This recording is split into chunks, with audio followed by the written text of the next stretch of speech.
Beşinci bab. Tövendikile Adem atının evlatlarıdır.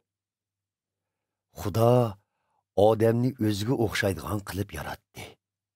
Ularni er ve ayal qılıp ayırıp, ularga bəxt ata qıldı. Hem de ularni Adem deb atıdı. Adem ata 130 yaşında özgü oxşaydıgan yana bir oğul perzent körüp, onun ismini Set deb koydu.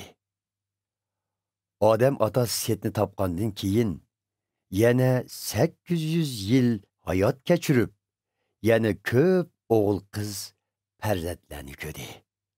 U 930 yoshida olamdan o'tdi. Set 105 yoshida bir o'g'il farzand ko'rib, uning ismini Enosh qo'ydi. Keyin u yana 807 yil hayot kechirib, yana o'g'il qiz farzandlarni ko'rdi. U 912 yoshida olamdan o'tdi. Enosh 90 yoshida bir o'g'il farzand ko'rib, uning ismini Kenan deb qo'ydi. Keyin u yana 815 yil hayot kechirib, yana o'g'il qiz farzandlarni ko'rdi. U 905 yoshida olamdan o'tdi. Kenan 70 yoshida bir o'g'il farzand ko'rib, uning ismini Mahalalil deb qo'ydi. Keyin u yana 840 yil hayot kechirib, yana o'g'il qiz farzandlarni ko'rdi. U 910 yoshida olamdan o'tdi. Mahalalil 65 yoshida bir o'g'il farzand ko'rib, uning ismini Yaret deb qo'ydi. Keyin u yana 830 yil hayot kechirib, yana o'g'il qiz farzandlarni ko'rdi. U 895 yoshida olamdan o'tdi.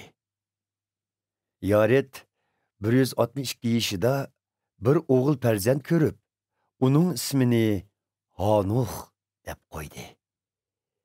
Keyin u yana 800 yil hayot kechirib, yana o'g'il qiz farzandlarni ko'rdi. U 962 yoshida olamdan o'tdi. Hanuh 65 yoshda bir o'g'il farzand ko'rib, uning ismini Metushalah deb qo'ydi. Shuningdan keyin Hanuh 300 yil jarayonida Xudo bilan yaqin yashadi. U yana o'g'il qiz farzandlarni ko'rdi. U yer yuzida jami 365 yil yashab, bütün hayotini Xudo bilan yaqin o'tkazib, bir kuni ko'zdan g'oyib bo'ldi. Chunki Xudo uni o'z yiniga elib ketgan edi.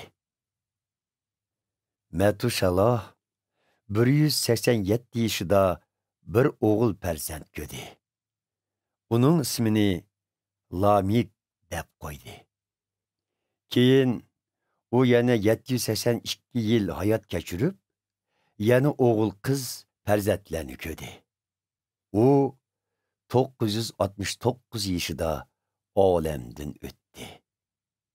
Lamik 182 yoshida bir o'g'il farzand ko'rib, uning ismini Nuh, yangilitish deb qo'ydi. U Parvardigorning yerga la'nat o'qishi bilan biz jafoliq ishlarga qolgan. Endi bu bola bizning ig'rimizni yangilitdi, dedi. Nuhni tapqandan keyin Lamik yana 595 yil hayot kechirib, yana o'g'il qiz farzandlarni ko'rdi. U 777 yoshida olamdan o'tdi. Nuh 500 yoshga kirgandan keyin Sam, Ham, Yopet ismli 3 o'g'il farzand ko'rdi.